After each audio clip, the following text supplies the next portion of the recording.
नमस्ते। आप सभी का हार्दिक अभिनंदन है मेरे V2 study in nursing channel में। पिछले वीडियो में हमने जाना था 7 स्टेप ऑफ हैंड वॉशिंग के बारे में, जो कि WHO का एक गाइडलाइन है। WHO ने बताया किसी भी पेशेंट को केयर करने से पहले आपको फ्रीक्वेंट हैंड वॉशिंग करने से क्या रहेगा, क्वालिटी ऑफ केयर इंक्रीज हो जाएगा और सेफ्टी ऑफ पेशेंट इंक्रीज हो जाएगी और आप क्रॉस इन्फेक्शन से पेशेंट को प्रिवेंट कर सकते हैं। ये सब WHO ने बताया था, जिसमें कि WHO ने 7 स्टेप ऑफ हैंड वॉशिंग दिया, जबकि CDC ने आपका 5 स्टेप ऑफ हैंड वॉशिंग दिया। CDC का फुल फॉर्म था आपका centre for disease control prevention और आपका WHO का फुल फॉर्म है आपका वर्ल्ड हेल्थ ऑर्गेनाइजेशन, जिसने 7 स्टेप ऑफ हैंड वॉशिंग दिया, जिसके टाइप थे 3 टाइप से। सबसे पहला टाइप जो था वो था सोशल हैंड वॉशिंग, जिसका कोई भी टाइम ड्यूरेशन या लिमिट नहीं था। सेकंड था आपका medical hand washing. Medical hand washing का जो टाइम ड्यूरेशन था आपका 40 सेकंड से 60 सेकंड था। नेक्स्ट पढ़ा था हमने surgical hand washing. Surgical hand washing का जो टाइम था आपका 3 to 5 मिनट था। और आपने पढ़ा था हैंड रब के बारे में, जिसका टाइम ड्यूरेशन था आपका 30 to 40 सेकंड था। और जाना था 5 मूवमेंट ऑफ हैंड हाइजीन के बारे में, किसी भी पेशेंट को कैसे 5 मूवमेंट ऑफ हैंड हाइजीन में आपको हैंड वॉश करने हैं। ये सब हम पिछले वीडियो में ऑलरेडी डिस्कस कर चुके हैं। चलते हैं, समझते हैं एक बार स्टेप्स के माध्यम से। सबसे पहला स्टेप था सोप आपको कलेक्ट करना है, सफिशिएंट मात्रा में आपको सोप लेना है, इस सबसे पहला। फिर नेक्स्ट स्टेप था आपका पाम टू पाम आपको रब करना है। नेक्स्ट था आपका right palm over left dorsum और विद फिंगर इंटरलेसिंग आपको करना है। फिर इसका वाइस वर्सा था। नेक्स्ट था आपका फिंगर इंटरलेसिंग। फिंगर इंटरलेसिंग में क्या करना है, आपको फिंगर्स के बीच में जो एरिया है इसे आपको क्लीन करना है, तो फिंगर इंटरलेसिंग करना है। नेक्स्ट आपका था फिंगर इंटरलॉकिंग। फिंगर इंटरलॉकिंग में आपको क्या करना है, बैक ऑफ द फिंगर को क्लीन करना होता है थंब के साथ और वाइस वर्सा करना होता है, जिससे क्या होगा, आप दोनों हैंड्स का इन्फेक्शन या माइक्रो ऑर्गेनिज्म को रिड्यूस कर सकते हैं या हार्मफुल सब्सटेंस को रिमूव कर सकते हैं। नेक्स्ट स्टेप था आपका थंब रोटेशन। थंब रोटेशन में आपका था 5 टाइम करना है और वाइस वर्सा आपको लेफ्ट और राइट बोथ साइड करना है। नेक्स्ट स्टेप था आपका फिंगर टिप। फिंगर टिप से क्या है, आपका राइट हैंड का फिंगर्स को आपको लेफ्ट पाम पे रख के आपको क्लॉकवाइज या एंटी क्लॉकवाइज रोटेट करना है और इसका वाइस वर्सा फॉलो करना है। ये था आपका 7 स्टेप ऑफ हैंड वॉशिंग।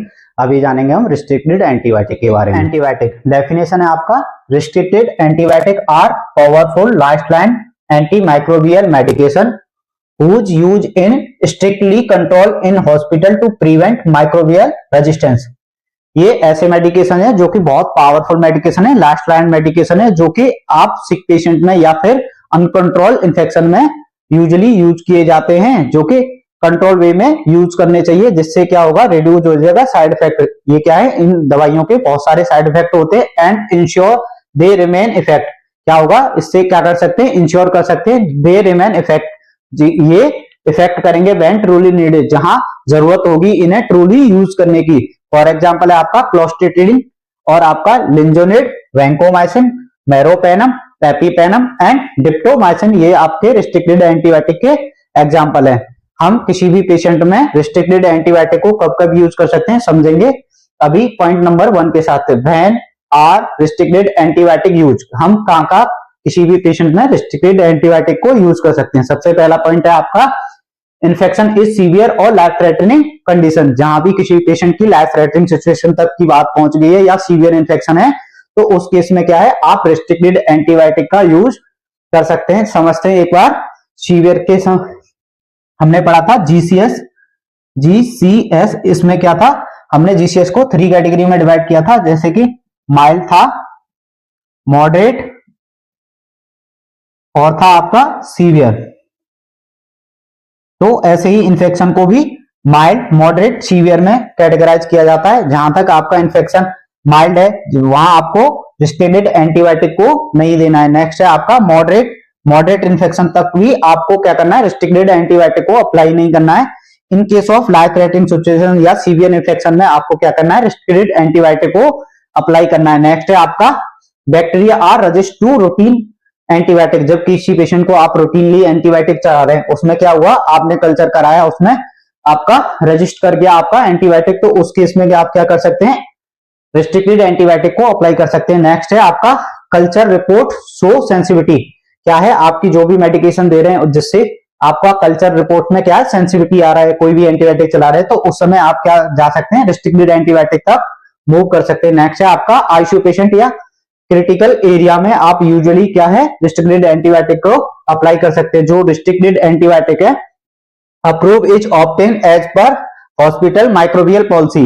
किसी भी पेशेंट को एंटीबायोटिक रिस्ट्रिक्टेड एंटीबायोटिक देने से पहले आपको क्या होगा अप्रूवल लेना होगा। नेक्स्ट है आपका समझते हैं आपका organisation behind restricted anti microbial policies. जो आपकी एंटी माइक्रोबियल पॉलिसीज है उसके बिहाइंड कौन कौन काम करता है। सबसे पहले आपका WHO का फुल फॉर्म है आपका वर्ल्ड हेल्थ ऑर्गेनाइजेशन। नेक्स्ट है आपका CDC, आपका CDC का फुल फॉर्म है आपका central for disease control and prevention. Next है आपका NHA नेशनल हेल्थ अथॉरिटी, जो कि आपका रिस्ट्रिक्टेड एंटीबायोटिक के लिए पॉलिसी जनरेट करता है। नेक्स्ट है आपका अभी समझेंगे आप कंपैरिजन ऑफ रिस्ट्रिक्टेड एंटीबायोटिक और नॉन रिस्ट्रिक्टेड एंटीबायोटिक। सबसे पहले जानेंगे हम डेफिनेशन के बारे में। डेफिनेशन है आपका जो रिस्ट्रिक्टेड एंटीबायोटिक होता है वो मोर पावरफुल होता है, लास्ट लाइन मेडिकेशन है जो कि कंट्रोल यूज, जिसका क्या होता है कंट्रोलली यूज किया जाता है। नेक्स्ट है आपका नॉन रिस्ट्रिक्टेड एंटीबायोटिक। जो आपका नॉन रिस्ट्रिक्टेड एंटीबायोटिक है वो क्या है कॉमनली यूज किया जाता है। नेक्स्ट है आपका अप्रूवल रिक्वायर्ड। जो भी किसी भी पेशेंट को आपको क्या करना है रिस्ट्रिक्टेड एंटीबायोटिक अप्लाई करना है तो उसमें क्या करना है आपको अप्रूवल लेने की रिक्वायरमेंट रहेगी, जबकि नॉन रिस्ट्रिक्टेड एंटीबायोटिक में कोई भी अप्रूवल की नीड नहीं है। नेक्स्ट है आपका रिस्क ऑफ रेजिस्टेंस। जो आपकी रिस्ट्रिक्टेड एंटीबायोटिक की होती हैं उनका क्या है रिस्क रहता है रजिस्ट करने का वेरी हाई एंड मिसयूज। अगर किसी पेशेंट में यूजुअली मिसयूज हो रहा है तो क्या करेगा जो मेडिकेशन आप रिस्ट्रिक्टेड एंटीबायोटिक दे रहे हैं वो बॉडी में रजिस्ट कर जाएगा और कभी भी in case of future life threatening situation में ये वर्क ही नहीं करेगा। नेक्स्ट है आपका नॉन रिस्ट्रिक्टेड एंटीबायोटिक में इसका क्या है रिस्क जो है वो लोअर रहता है रेजिस्टेंस का। नेक्स्ट है आपका इंडिकेशन, किस किस कंडीशन में आप पेशेंट को रिस्ट्रिक्टेड एंटीबायोटिक दे सकते हैं लाइफ थ्रेटनिंग सिचुएशन में। और इन्फेक्शन, अगर मान लीजिए इन्फेक्शन आपका सीवियर कंडीशन तक पहुंच चुका है तो उस सिचुएशन में आप किसी भी पेशेंट को रिस्ट्रिक्टेड एंटीबायोटिक को दे सकते हैं। नॉन रिस्ट्रिक्टेड एंटीबायोटिक को माइल्ड टू मॉडरेट इन्फेक्शन में यूजुअली चला सकते हैं। Use based on culture report, किसी भी पेशेंट में आप रिस्ट्रिक्टेड एंटीबायोटिक कल्चर की रिपोर्ट के अकॉर्डिंगली दे सकते हैं। आपका नॉन रिस्ट्रिक्टेड एंटीबायोटिक में क्या था रूटीन ट्रीटमेंट, आप किसी भी पेशेंट को ओपीडी बेसिस पे भी आप नॉन रिस्ट्रिक्टेड एंटीबायोटिक को दे सकते हैं।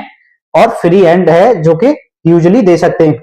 Common use area, basically restricted antibiotic most commonly कहां यूज होती है ये जानेंगे। Common usable area, common use area basically है क्या आईसीयू है आपका, और जबकि नॉन रिस्ट्रिक्टेड एंटीबायोटिक का कॉमनली यूज होता है आपका ओपीडी वार्ड्स में यूजुअली नॉन रिस्ट्रिक्टेड एंटीबायोटिक चलता है। नेक्स्ट है आपका कॉस्ट, आपका जो रिस्ट्रिक्टेड एंटीबायोटिक होता है उसका कॉस्ट जो होता है वो वेरी हाई होता है, जबकि आपका नॉन रिस्ट्रिक्टेड एंटीबायोटिक का जो कॉस्ट होता है वो लोअर देन होता है आपका रिस्ट्रिक्टेड एंटीबायोटिक से। नेक्स्ट है आपका side effect, basically side effect severe होता है, टॉक्सिक होता है आपका रिस्ट्रिक्टेड एंटीबायोटिक, जबकि नॉन रिस्ट्रिक्टेड एंटीबायोटिक क्या है वो माइल्ड तक रहता है। हॉस्पिटल पॉलिसीज, हॉस्पिटल पॉलिसी में क्या है रिस्ट्रिक्टेड एंटीबायोटिक अगर किसी पेशेंट को चलेगा तो क्या होना है आपको क्लोज मॉनिटरिंग करना होगा पेशेंट का, जिससे कि कोई भी कॉम्प्लेक्स है तो उसे मिनिमाइज किया जा सकता है। नेक्स्ट है आपका non restricted antibiotic, non restricted antibiotic को फ्रीली प्रिस्क्राइब किया जा सकता है। आप जानेंगे हम एग्जांपल्स रिस्ट्रिक्टेड एंटीबायोटिक के एग्जांपल्स के बारे में जानेंगे। रिस्ट्रिक्टेड एंटीबायोटिक का एग्जांपल है आपका क्लोस्ट्रेटिनिन, लिंजोनिड और आपका वेंकोमाइसिन, मेरोपेनम, एपिपेनम और डेप्टोमाइसिन, ये सब आपके रिस्ट्रिक्टेड एंटीबायोटिक के एग्जांपल है। अभी समझेंगे non restricted antibiotic. Non restricted antibiotic है आपका मॉक्सीक्लेन और मॉक्सीक्लेव है आपका, सिफेक्सिम है आपका, एजिथ्रोमाइसिन है या फिर एजी बोल सकते हैं, या डॉक्सीसिलिन आपका नॉन रिस्ट्रिक्टेड एंटीबायोटिक है। Thank you for watching, like share and subscribe.